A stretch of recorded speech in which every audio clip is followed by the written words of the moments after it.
the next time you send a broadcast email out, I want you to not use as many pictures, just use some text. Talk to them in the first person, talk to them directly, talk to them like you're talking to one person, not a bunch of people, one person. And in that email, I want you to ask a question. Whether it's like, hey, what is the issue that you're having today? Or what is the hurdle that will get you to the next step? Or even for me, I ask a question for people who just come on the list that are never been to a powwow. I'm like, hey, what part of the powwow intrigues you the most? What is it that you want to, what is it you're most excited about? Is it the dancing, the singing, the food? What is it? Thank you for tuning in to Hacks and Hobbies with your host, Junaid. We're visited by our amazing guests coming from all walks of life. We want to learn their story, their struggles, and their journey on how they got to where they are today. So stick around. In this episode, I get to speak with Paul Gowder. Paul is the visionary behind powwows.com to explore the journey of building and maintaining a highly engaged online community. From humble beginnings to becoming a cornerstone for Native American culture enthusiasts, Paul shares the pivotal moments and strategies that fueled the growth of powwows.com over the past 25 years. Discover the power of community building, effective email marketing, and meaningful engagement as Paul unpacks the secrets behind powwows.com's success. Join us for a fascinating conversation on celebrating and preserving Native American arts and culture in the digital age. Paul, thank you so much for jumping on and being a guest here. Thank you so much. I'm looking forward to talking with you. Paul, tell me a little bit about how or what inspired you to launch powwows.com and like how has the journey been so far and what it enabled you to do with your business? Yeah, so I appreciate it. Yeah, I'm from South Carolina and went to college at the University of South Carolina way back a long time ago. And when I was in graduate school, this was about 1995, 1996, I had always been a computer guy, loved playing with computers. And that was just when the whole internet thing was coming out. And so I started experimenting and trying to teach myself this whole HTML thing. Yeah. And so I built 2 websites, just playing, not as a business, just as a way to share some things that I enjoyed and knew about. And one was about Native American powwows, and the other was about vintage Star Wars toys. Now, this was back in the 90s, so Disney hadn't purchased Star Wars yet. They hadn't made the new movies. All we had was the original trilogy, and it had been more than a decade since a new movie had come out. So that page didn't really go anywhere. Sure. It's actually still out there in that state as it was back when I first did it. But the other site, it started to grow immediately, and it was other powwow folks finding it, and people that were involved with powwows. They enjoyed that community aspect feel of being at powwows, and they wanted to extend that online. And we all started meeting each other from different parts of the country. And from there, it was really, that's how we started. That's where the community started to grow. And that's really been the heart of powwows.com ever since, is just the community and ways for people to engage with each other, explore their culture, or if you're outside the culture and you want to learn more about it or maybe experience your first powwow, that's what we're all about. Man, that's so powerful. Powwows is, I've heard of powwows. I didn't really know the meaning of it, but it makes a lot of sense based on what you shared.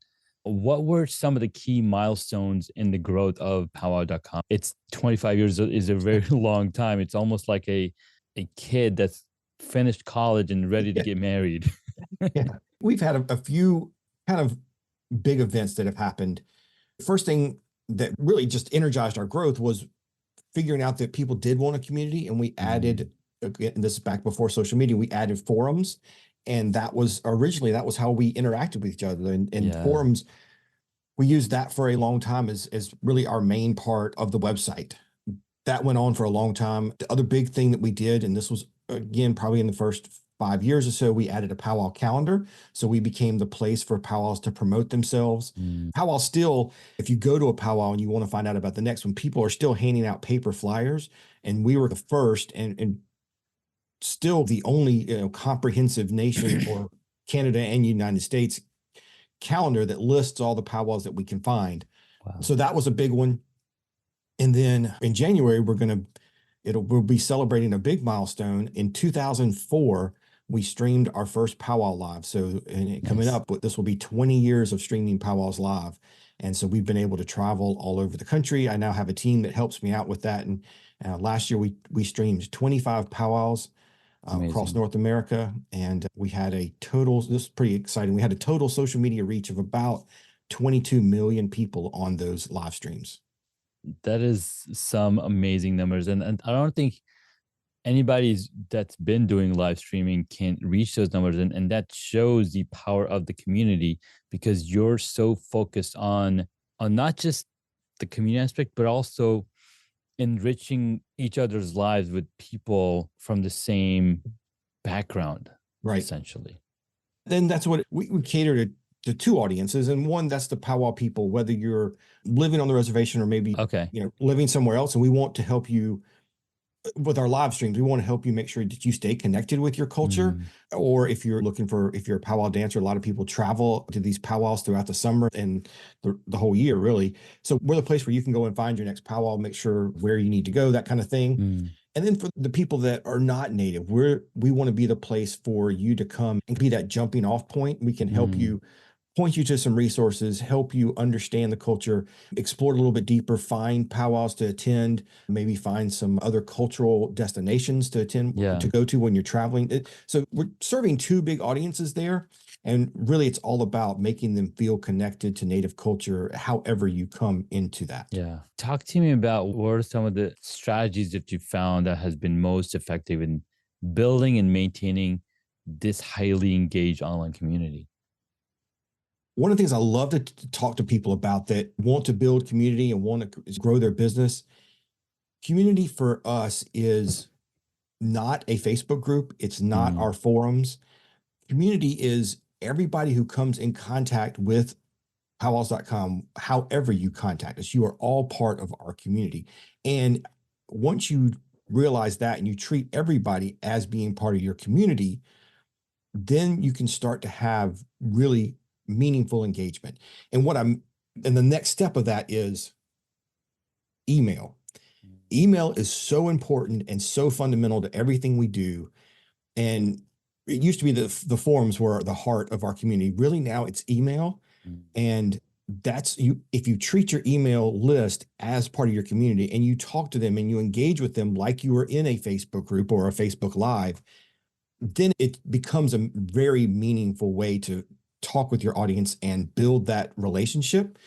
You don't want to be just another brand shouting mm. information to your email list. You really got to treat them as part of your community and just as a friend, a colleague, whatever, not just spewing information at them. Dude, that's so powerful, because I have a email list, but like my community of guests that have been on my podcast, and I'm Right. always wondering, hey, how can I involve them in my life? How can I bring them closer to what I'm working on? And how do I be in their lives as well? What are some of those things? What are some of those challenges that you face, and how are you able to manage them with such a large community?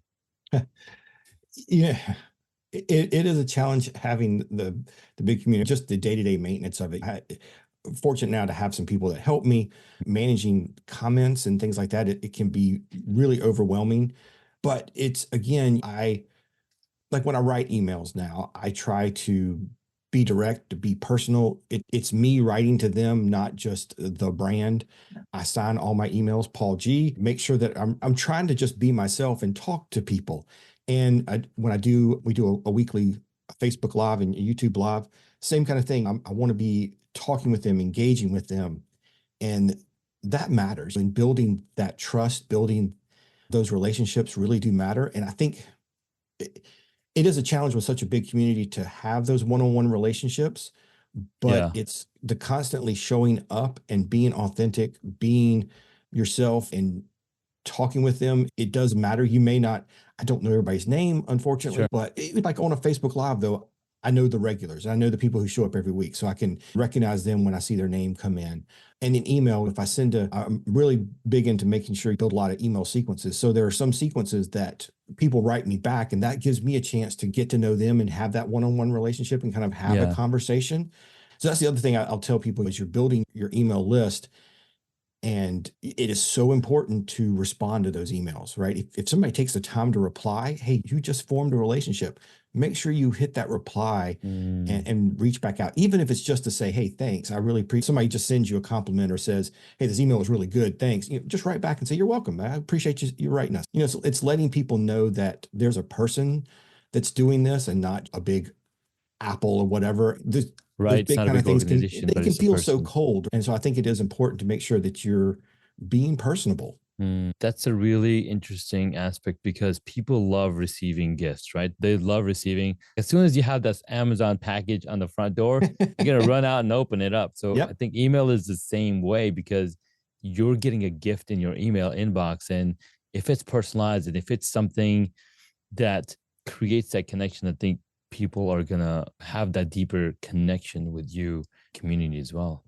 Talk to me about how powwow.com has contributed to the celebration and preservation of the Native American arts and culture.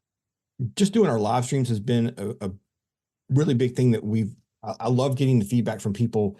I got an email, I think it was maybe a couple weeks ago, where somebody said, hey, I'm getting up in age. I'm not able to travel as much. And watching powwows makes me still feel connected, even when I can't make it to an event. So that kind of stuff, I love seeing that feedback. That's so awesome.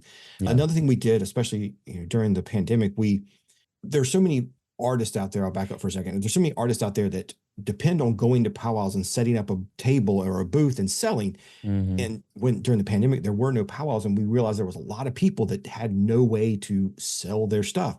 So we created a directory called Shop Native, and we're continuing to try to build that out and add more and more artists and vendors and craftspeople.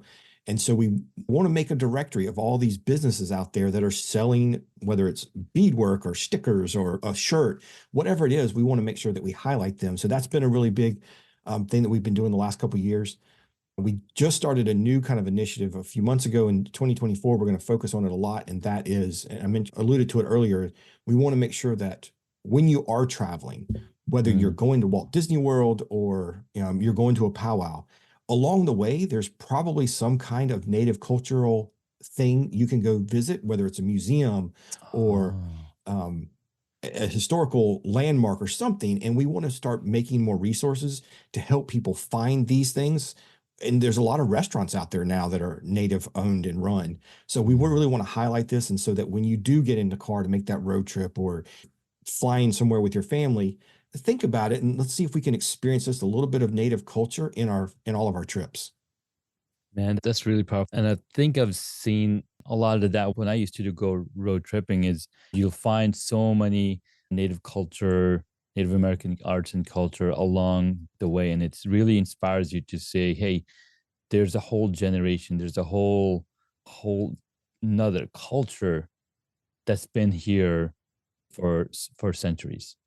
Yeah, you'll be surprised that when you do start digging in deep. Like here's one we didn't expect to find native culture. We took my daughter, my wife and I took my daughter out to San Francisco to go to the Taylor Swift concert back in July. We did the Taylor Swift thing. And so, but while we were out there, we're like, hey, let's see some of the sites. And we went to Alcatraz. I knew a little bit about the history of Alcatraz and knew that there was a native occupation after the prison had closed. And it was really cool. We happened to be there at a time where they had a whole exhibit about the occupation and the history and what happened, lots of photos and artifacts from all that time. I didn't expect to have that kind of an actual exhibit there about some native culture that took place on Alcatraz. So you never know what you're going to find. You just have to dig a little bit. That was a really cool surprise for us. Man, I love that so much because it not only is it bringing the awareness of what's around us, but just a little bit digging deeper can get you so much farther than you would have imagined. Yeah, it's really cool. Now, what's really beautiful is that how you managed to build powwows.com while working full time. How were you able to balance these responsibilities, and what advice would you give to others in similar situations? Yeah, so when I did this, was like I said, never intended this to be a business. It really became a business out of necessity to pay the bills as things started building. So in the meantime, I worked for the state of South Carolina, and last probably, I think I was there 18 years. I worked for the Attorney General of South Carolina in information technology.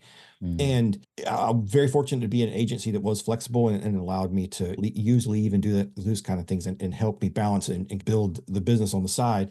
But some of the things that I found that really helped me is one, there is a balance. So when you're running a business and working a full-time job, you are going to have to work some nights and weekends, but you Yes. do need to put some guardrails in place so that you do have that you're not always on, so that when you are Mm. with your family, that you have family time and you have business time.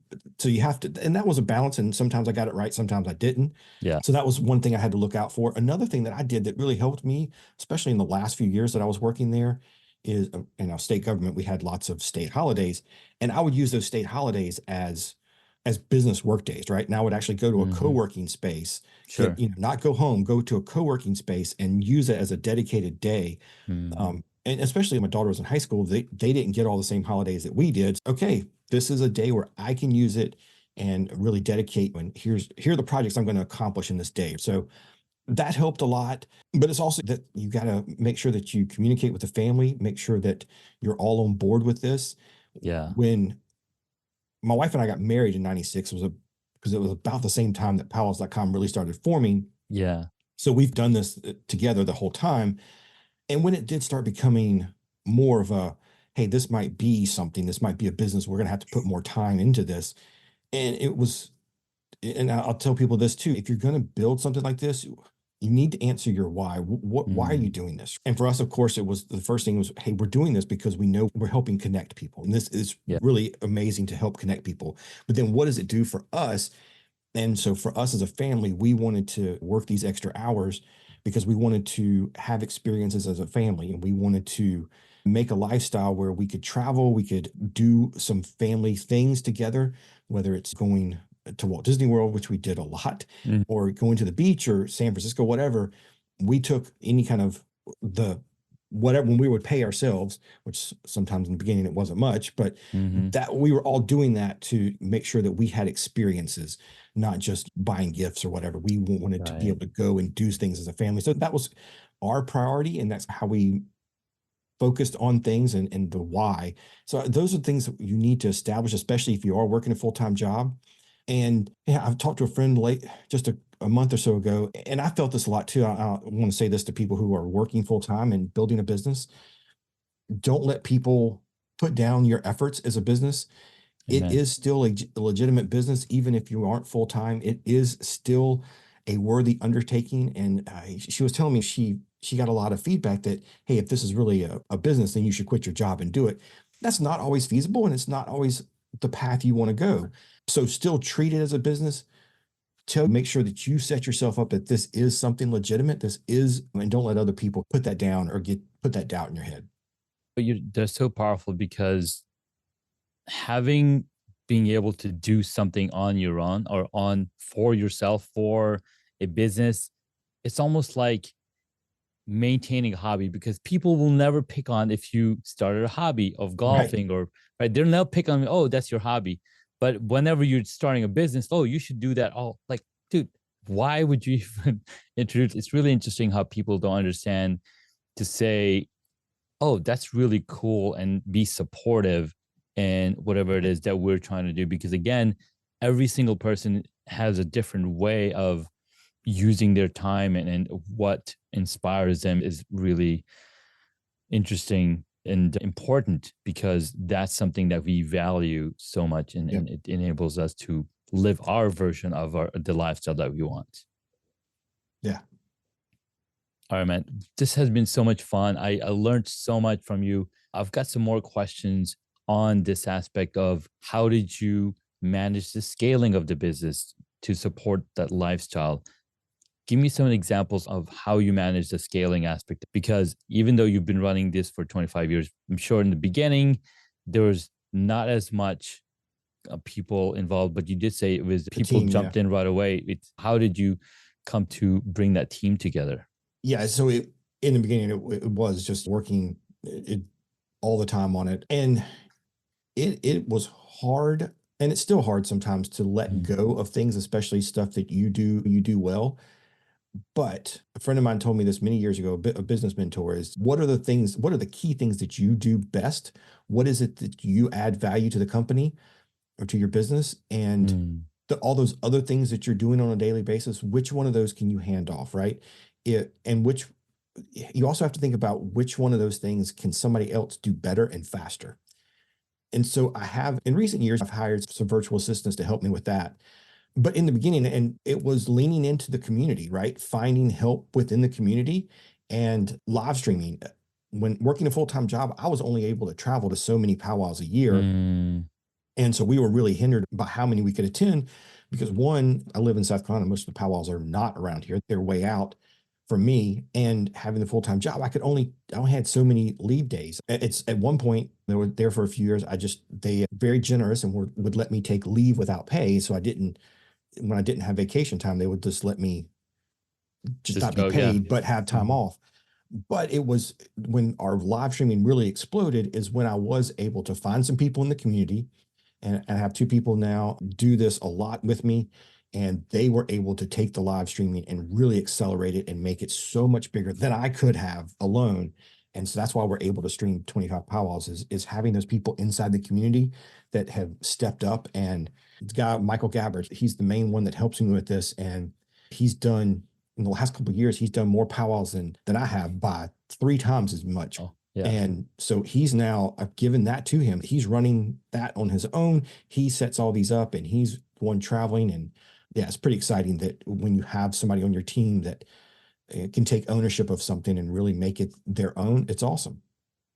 No, you got that right. And when you have a community, it's easy to find the people who have the same why, right? Yeah. It's not like you're going and finding somebody else who has no idea of the community does. And sometimes you need to bring those experts to understand some of the things. But I think when you bring people from within the community is when it's really runs into like a well-oiled machine because they understand everything that's required and they're able to bring their expertise into it as well. Man, this has been so much fun. Let's take a quick break, and when we get back from the break, you have 3 hacks that you're going to share with the audience on how they can make an engaging community for their own passion and their own thing that they're looking to run. Are you ready to amplify your business? SPI Pro is your gateway to elevate your entrepreneurial journey, offering cutting-edge education, immersive training, and interactive collaborations.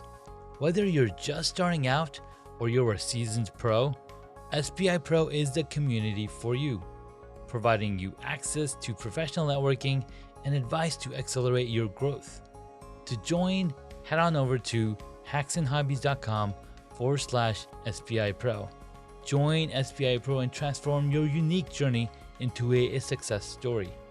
Again, head on over to hacksandhobbies.com/SPI Pro.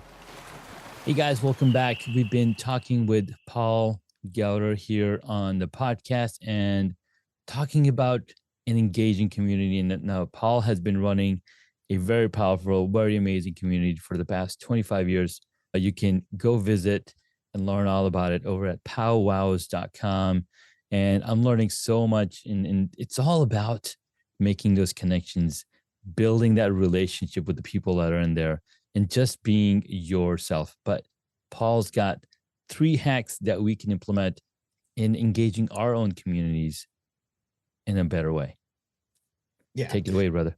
So I'm going to, like I said earlier, I really love email. So I want to tell you 3 things I want you to try with your email, and let's see where it goes. First thing, the next time you send a broadcast email out, I want you to not use as many pictures, just use some text. Talk to them in the first person, talk to them directly, talk to them like you're talking to one person, not a bunch of people, one person. And in that email, I want you to ask a question. Whether it's like, hey, what is the issue that you're having today? Or what is the hurdle that will get you to the next step? Or even for me, I ask a question for people who just come on the list that are never been to a powwow. I'm like, hey, what part of the powwow intrigues you the most? What is it that what is it you're most excited about? Is it the dancing, the singing, the food? What is it? All right. So that's the first thing. From there, I want you to take those answers. One, reply to them, of course, but two, you take those answers and you take the feedback you're getting and figure out how you're going to segment your audience. And that's the other big hack for email. Once you can figure out how to segment your audience and build sequences for each of those segments and deliver the content they want, engagement will go through the roof. So for me, I have a whole segment of my email that are people who have never been to a powwow and that are looking to go to their first one. I deliver them a series of emails that helps them understand all of that. That is so powerful. And that's the next thing is once you figure out those segments, build some email automation to deliver that content and go back to my first thing I said was in those sequences, talk directly to them, ask questions, ask for feedback, use those answers again to build more email content. If the question you're getting over and over again, like I did, is like, how do I find powwows in my state? I get that question all the time. So I make sure that there is an email in that sequence that tells you how to find powwows near you. So those are the things, right? Ask a question, use that to segment your audiences, and then build a sequence based on those segments. Your engagement and email is going to go through the roof. Man, that's a really powerful one. I cannot wait to try that on my own because I have that struggle, like many people, and making that connection through email. Because yes, it's so much easier when I write an email to one person and I know that I'm going to expect a reply. But when I'm sending a broadcast, it's like, how do I address a massive body of people? Just talk to one person. I love that. Just talk it. Yeah, just talk to them.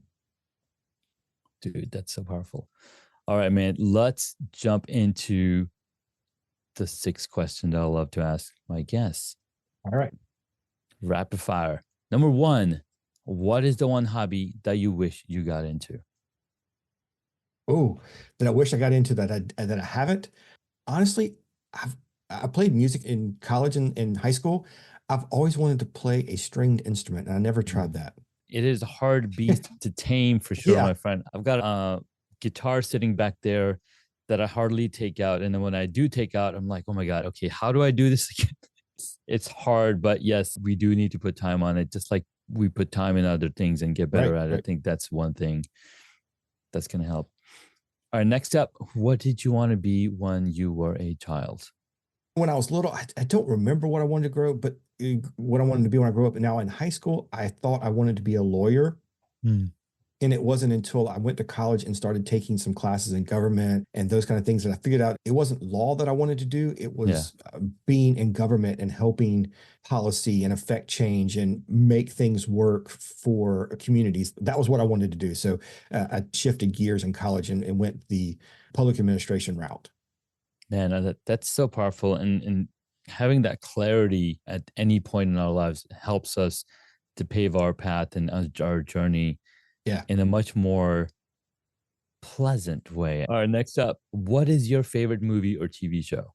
So Star Wars and Empire Strikes Back is probably the one I think is the best out of the bunch, but A New Hope is always going to be my favorite just because that's where it all started. And I still remember watching it for the first time in 1990. 1970. Yeah, I went and saw it the first year when it was out. I went to a drive-in theater, laid on top of a friend's station wagon or his family station wagon. We laid on top of with sleeping bags and watched it up on top of the roof of the station wagon. So yeah, Star Wars: A New Hope will always be it for me. Man, that's so powerful. And I love where they've taken the story thus far. They keep adding new characters. They keep adding new storylines. If you look at the story of Ahsoka and how they brought her into the reality, we saw her as a teenager in the Clone Wars, and then we saw her grow up, and now she has a whole full-on show where she's much older, and you see her entire life, and you're like, wow, that's an inspiration one. Yeah. So the stories they're telling now, Kenobi, I love that. Yeah, some of these things are so good. Yeah, it's amazing. All right, next up, what movie would you choose if you got to play a character in it? I have to go Star Wars, but probably too, I'm a Harry Potter person, so probably some of the Harry Potters I think would be fun, but I don't think there's anything better than being able to have a lightsaber duel. Amen. Lightsaber duel, count me in.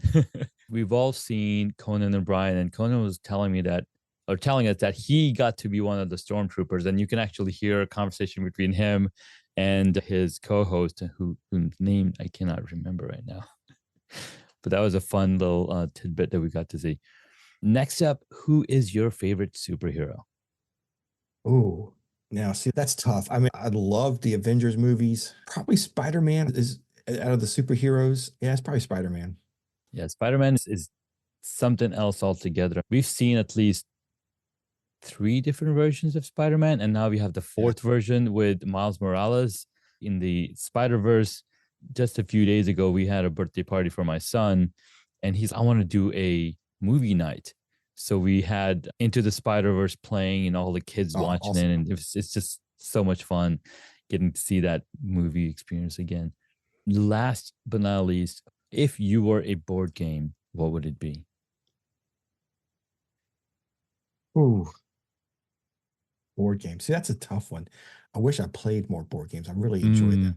Probably I'm the guy that when we take trips, I'm the one who's like always bringing out the little details or telling the family, hey, did you know this or did you know that? So probably Trivial Pursuit.